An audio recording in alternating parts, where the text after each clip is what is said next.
Welcome to another In Wheel Time podcast, a 30-minute mini version of the In Wheel Time Welcome car to the show that award-winning airs In Wheel live Time every car Saturday talk show morning, just ahead 8 our to story 11 of the a.m. week. Central.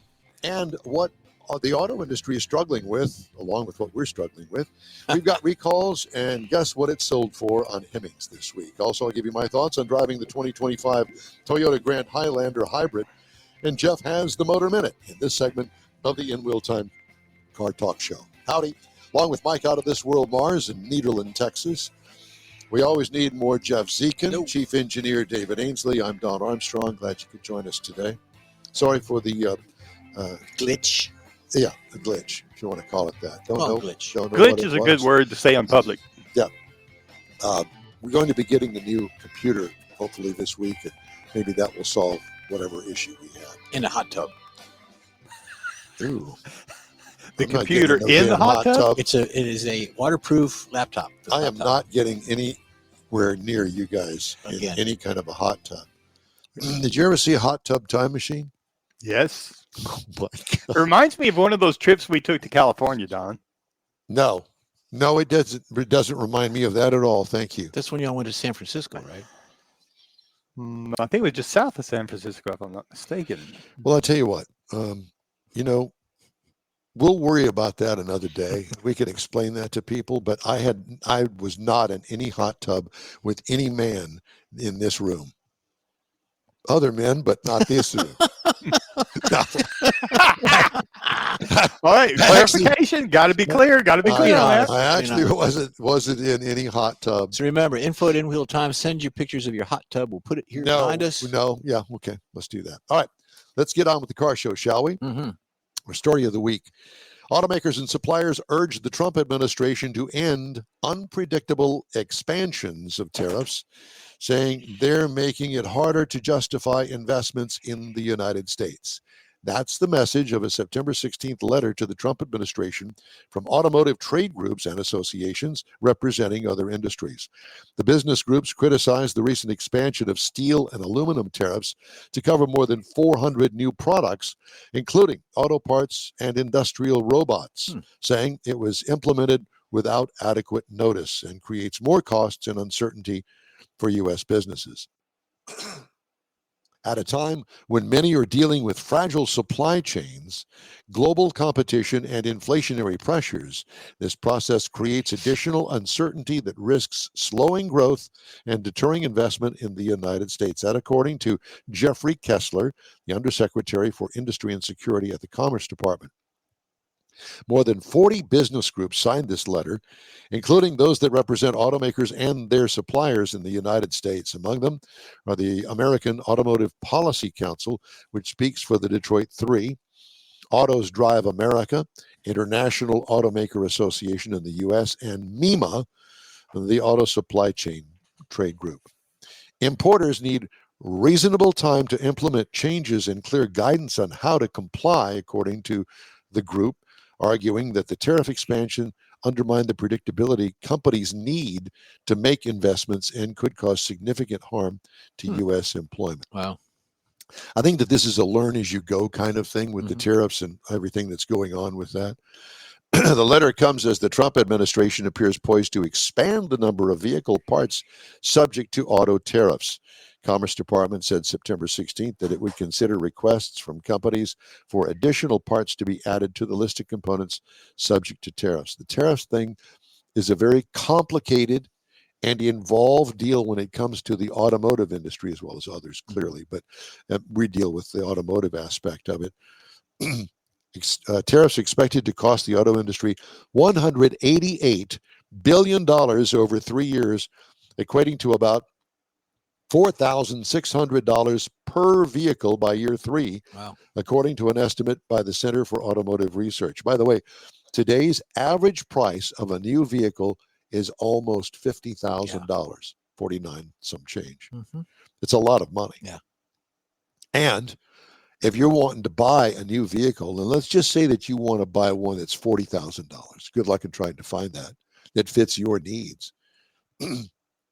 How are you going to afford that payment? You're going to stretch it out to 7 years. And 7 years. By 7 years, you've driven that vehicle for 7 years. What do you got? 120,000 miles on Or it? more. Or more? Yeah. More, Yeah. more. Yeah.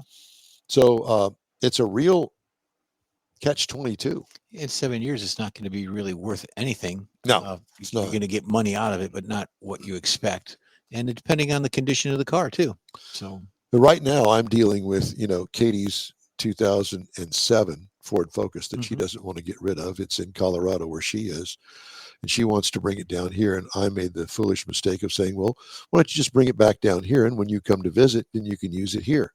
Well, okay, it's $1,000 car at best, $1,000. Is it worth it? Probably not.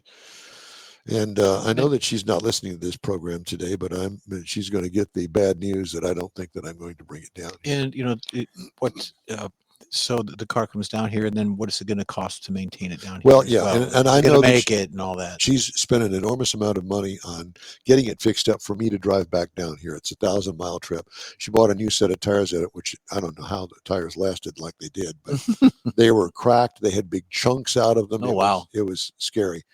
And she's done some other things there. So, And how often does she come down to actually use the vehicle, too? Well, 3 times a year, maybe? Well, it's more than that. But, is it worth it? And we're thinking no. And where's she going to keep it? I don't have the room here at the house to do it. And so now we're going to have to spend money to store it. So what do? Probably cheaper to just rent a car while you're here. Well, but is it that, or is it the sentimental value? I mean, well, it's the sentimental value, and that's so much of her life. I know she's had it all. Well, since she was 16, I gave it to her for her 16th birthday, and it had 1,200 miles on it. So, right, and it now has 185,000 miles on it. Well, and it's been coast to coast, just about. All pretty much. Alabama. Every fender has been dented on it. It probably weighs twice as much as it did when it was brand new because of all the filler that's underneath the black paint. So that's kind of a tough one because of the sentimental value of it. Yep. So I'm going to have to let her make that choice. But anyway, back to the tariffs thing.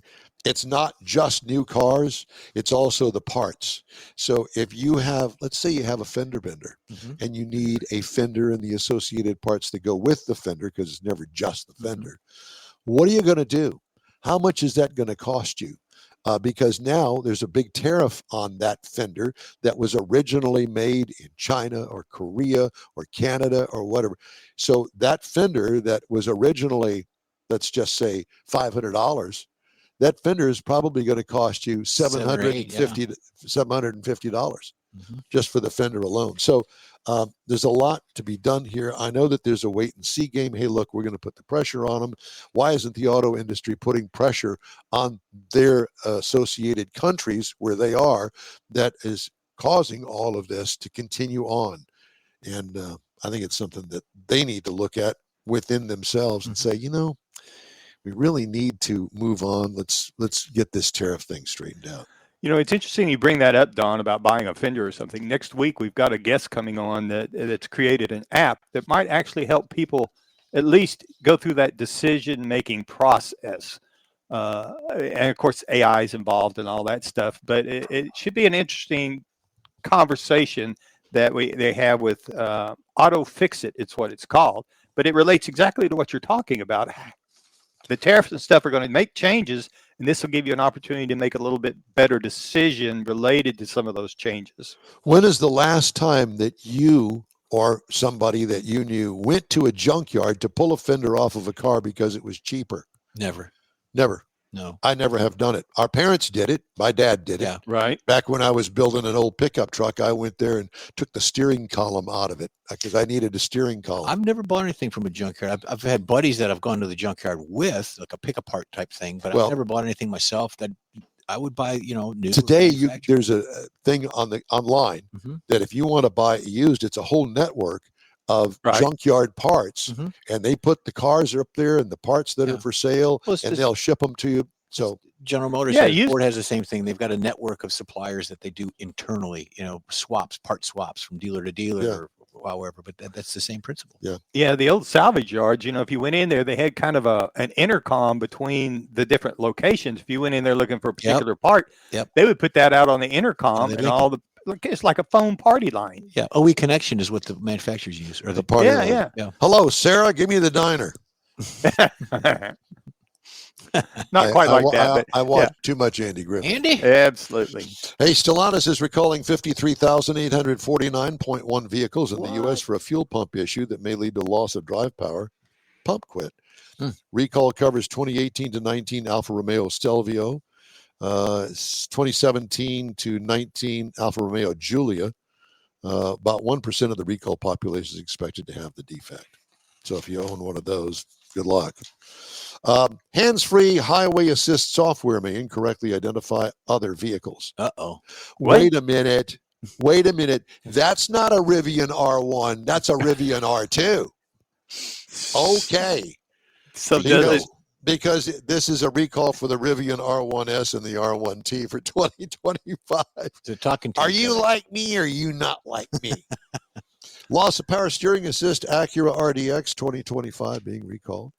Inoperative defrosting and defogging system. Lexus, Subaru, and Toyota. 23 to 25 model years RZ, Solterra, and BZ4X. Well, here we go. We can't have a week without a Ford being recalled. I was waiting on you to get there. I was waiting. Blank or distorted rear view camera image. We had it last Ford. week. This is another one. Oh.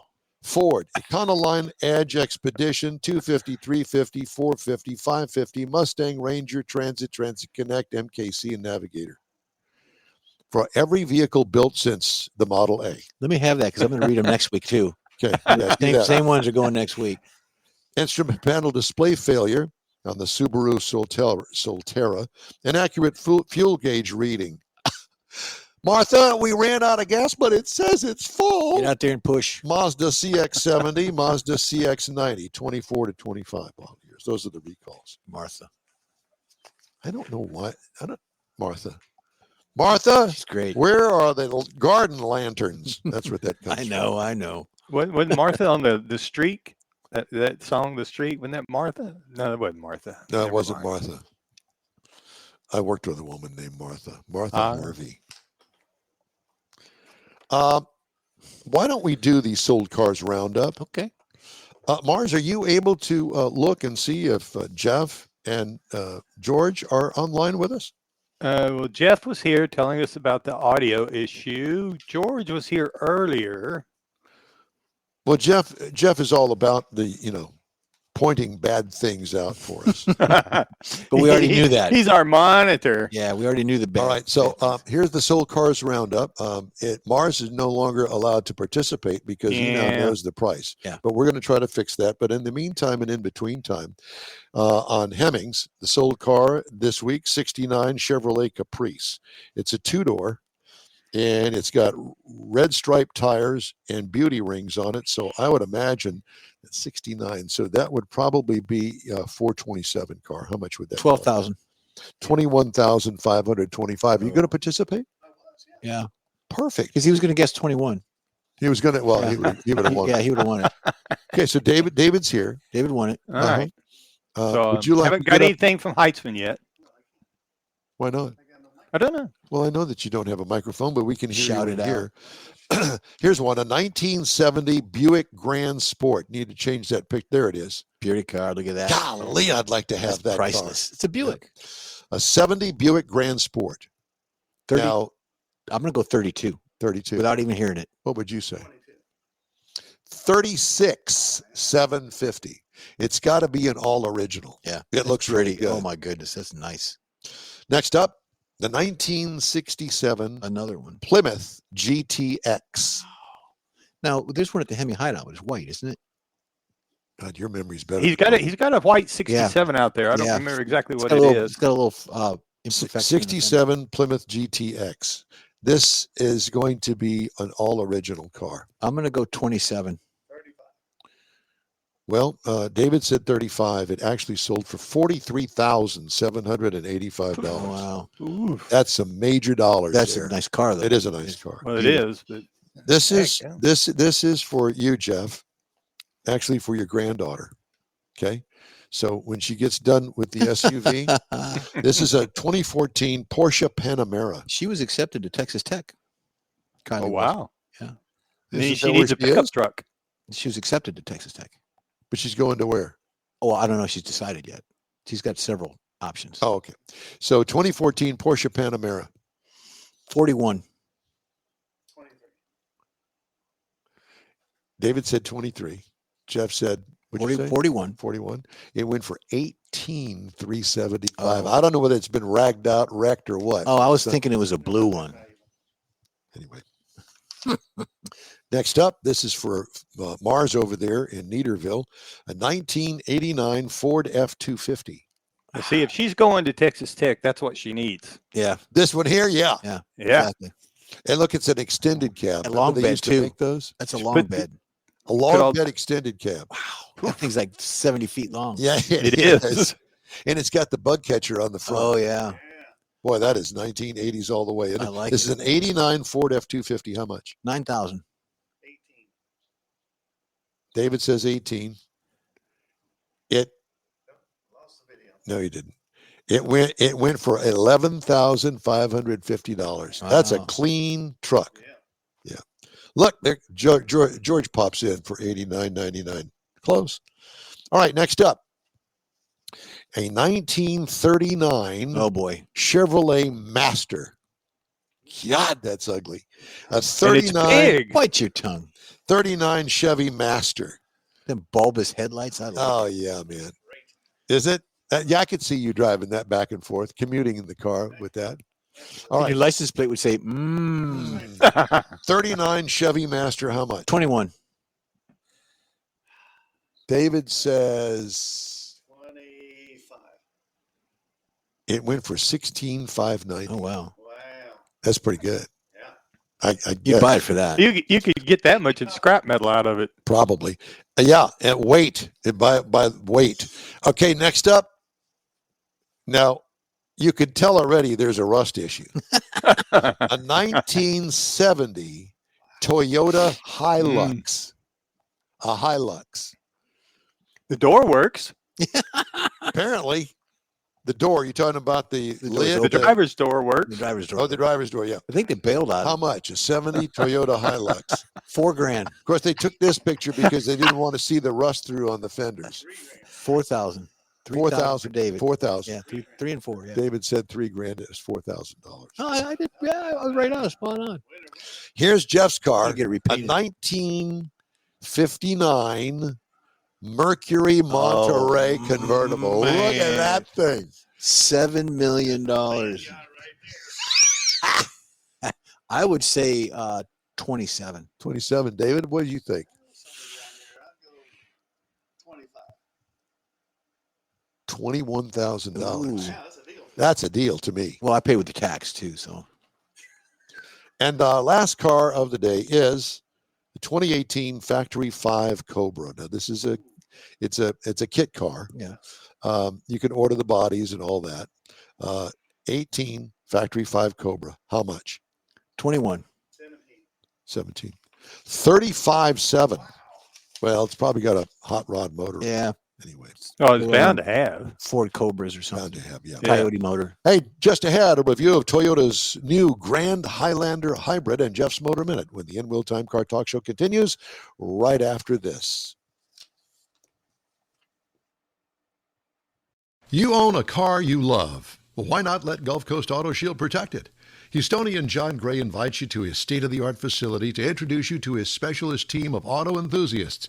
We promise you'll be impressed. Whether you're looking to massage your original paint to a like-new appearance, apply a ceramic coating, install a paint protection film, nano-ceramic window tint, or new windshield protection called ExoShield, Gulf Coast Auto Shield is where Houston's car people go. Curbed your wheels? Instead of buying new, why not have them repaired? How about a professionally installed radar detector? Gulf Coast Auto Shield does that too. Get a peek inside the shop and look at the services offered by getting online and heading to gcautoshield.com. Better yet, stop by their facility at 11275 South Sam Houston Tollway, just south of the Southwest Freeway, and get a personal tour. Gulf Coast Auto Shield is your place to go for all things exterior. Call them today, 832-930-5655 or gcautoshield.com. The award-winning In-Wheel Time Car Talk Show now reaches 5.3 million folks each year. Check us out on InWheelTime.com, the Odyssey Radio app, YouTube, Facebook, and just about every other entertainment source out there, including our live broadcast every Saturday, 10 to noon Central Time. The In-Wheel Time Car Talk Show has informative automotive guest interviews, new car reviews, along with popular features including Jeff's Car Culture, the latest new cars, cruise-ins, and racing dates. It's InWheelTime.com. Join us. Hey, we invite you to join us for our live In-Wheel Time Car Talk Show every Saturday, 10 to noon Central Time on InWheelTime.com, YouTube, and Facebook. Get one today. It's free. Yep. I just threw that in there. Yeah, it is. Okay. Time now for this hour's car review. No, let's do the Motor Minute first. Okay, Motor Minute, real quick. There was a race last week, NHRA. Tony Stewart confirms comeback after NHRA crash. Big name driver, NHRA hot rod driver, was involved in a crash during the NHRA event last Sunday. It was in the second round, actually. I saw it. He and fellow competitor Doug Coletta collided at speeds over 300 miles an hour just after the finish line. Both drivers fortunately walked away. Tony was a little shaken up.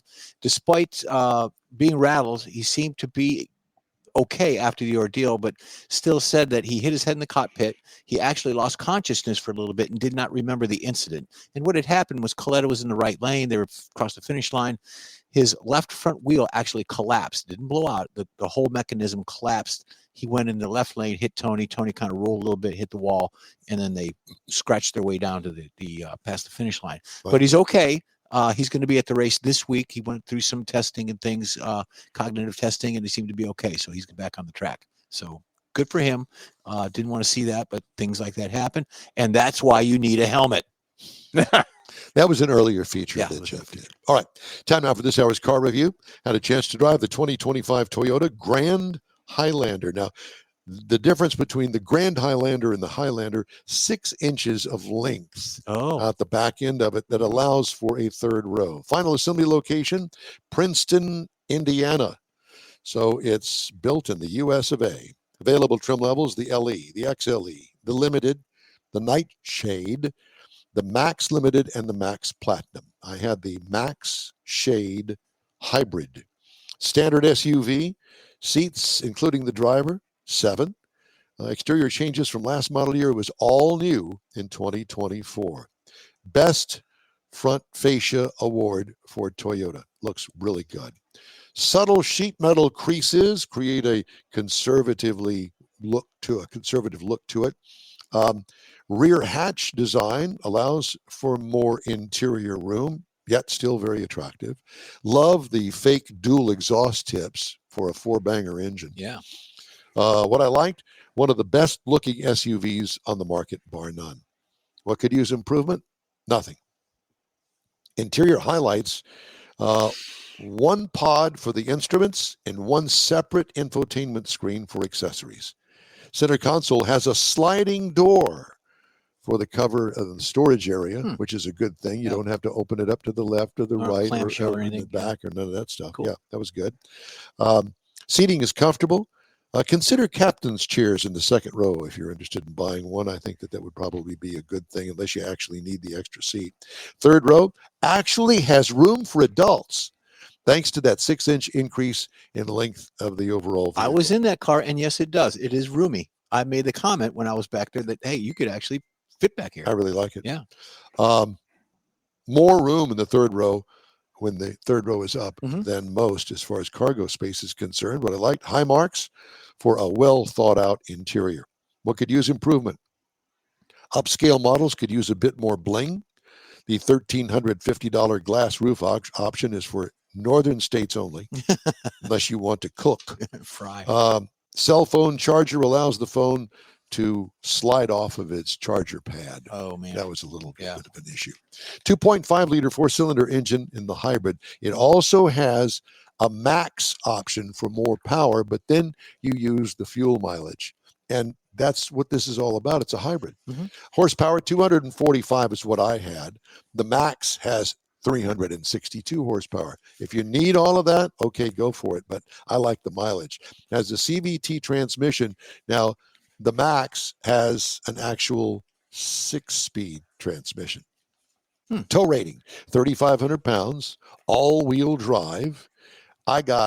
Well, it's rated at 36 miles per gallon on the highway, 36 city, 32 highway for a combined of 34. I got 29.7 miles per gallon over 475 miles. What I liked about it, clearly, the mileage.